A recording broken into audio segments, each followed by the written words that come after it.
Good afternoon. Jeff again here. And it looked like it's been 7, 8, 9, 10 days later. I know I said 10 days before your primary fermentation, and to put it in your glass carboy. 7, 8, some people do a little less, some people do 4 and 5. I try not to do no less than a week, and I try to, that's for coloring and textures, I explained. But anyway, what you need now is you'll need to strain your wine. And a lot of folks do it different ways, but one way you can do it is buy you some straining bags. It's for a 6-gallon bucket. You can buy these on the internet, a couple dollars a piece, $1.50, something like that. What you want to do is that you want to put it in your bucket like this. Okay?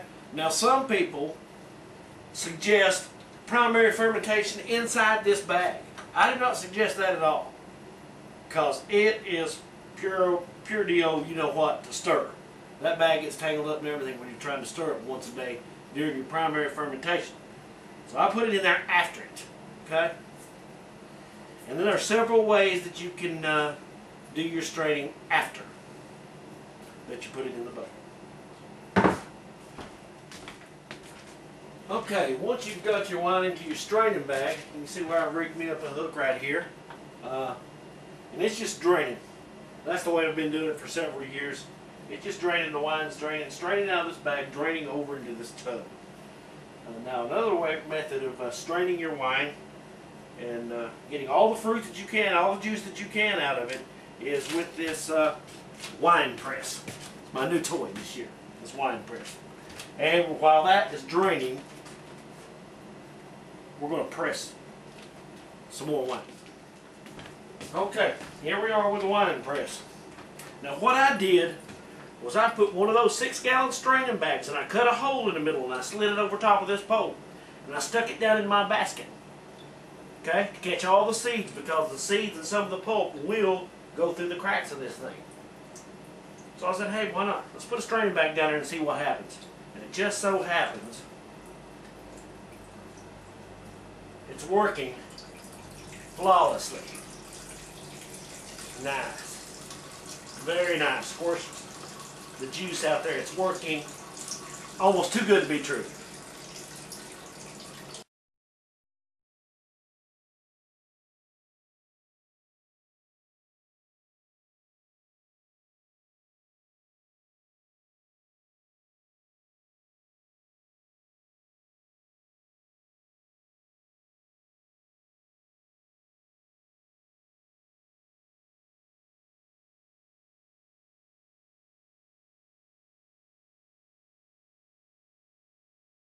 Okay, now, at this point, you've got 5 or 6 gallons in your bottling bucket. Got your carboy here. I mean, you can't see it on camera. You got my tub of water, sanitation water with a sanitizer. At this point, sanitation becomes more and more crucial. You want to sanitize everything you can, and I've already sanitized my buckets and my carboy and my hose, my siphon hose. At this point, you want to check your wine.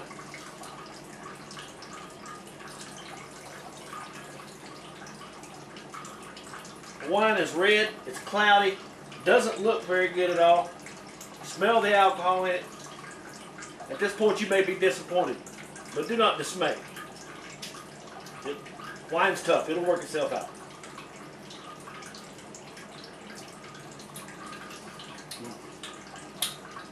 You can already taste the alcohol in it. Oh man, it's great too. It tastes great. Not bad.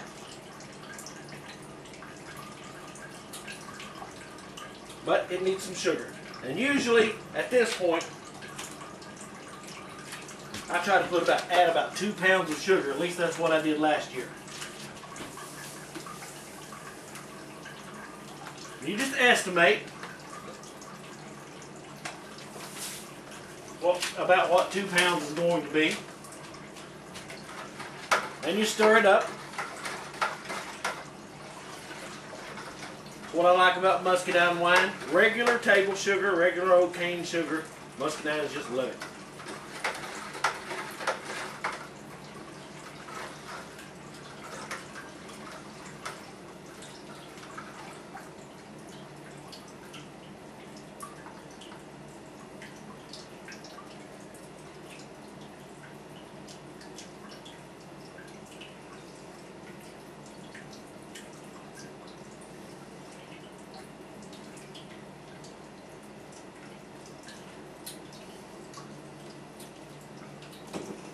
Mm.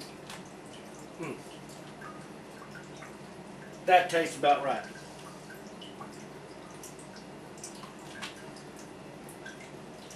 So, we'll get our racking hose.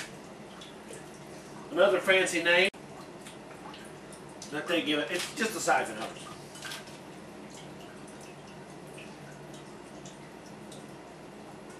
And we're going to let it drain into our carboy. Like so.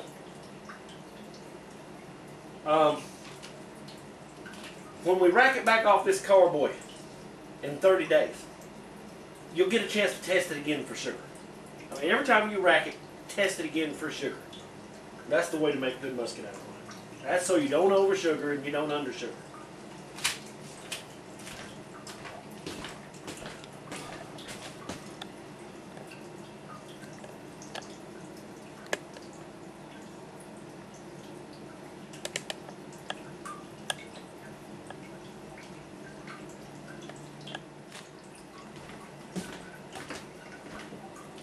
Okay, let me make a little interjection in here. This is a 5-gallon water jug. You can get it probably every place that you work. Probably get it at your workplace. This didn't cost me anything. Order a number 10 rubber stopper. This is food grade.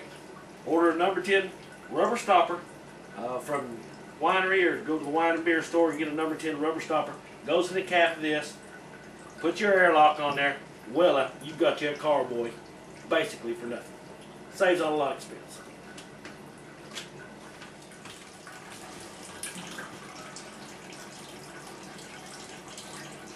Make sure you get the last of the bottling bucket. Now, this is a 6-gallon carboy. Cost about $30. Got it off the internet. And you say to me, well, you know, this winemaking stuff getting a little expensive. There's a fruit press, there's a bottling bucket, there's a glass carboy. It can get expensive unless you shop around, unless you learn to take some shortcuts.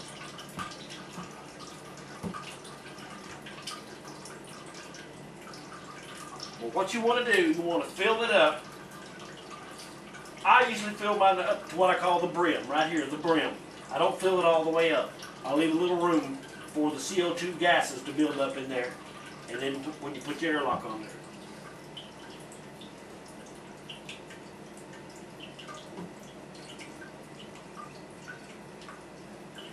Throw him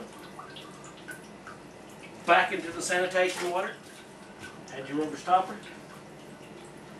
Add your airlock. It's all got water in them. You don't put a hose in the water in a bowl of water anymore. You buy this thing, the water stays right in here. And there you have it. You have completed your first stage of fermentation process from the bucket. Now you're in your second stage of fermentation process in the carboy. This will take place and you'll leave it in here for about 30 days. So, we'll see you all in about 30 days. Have a good one.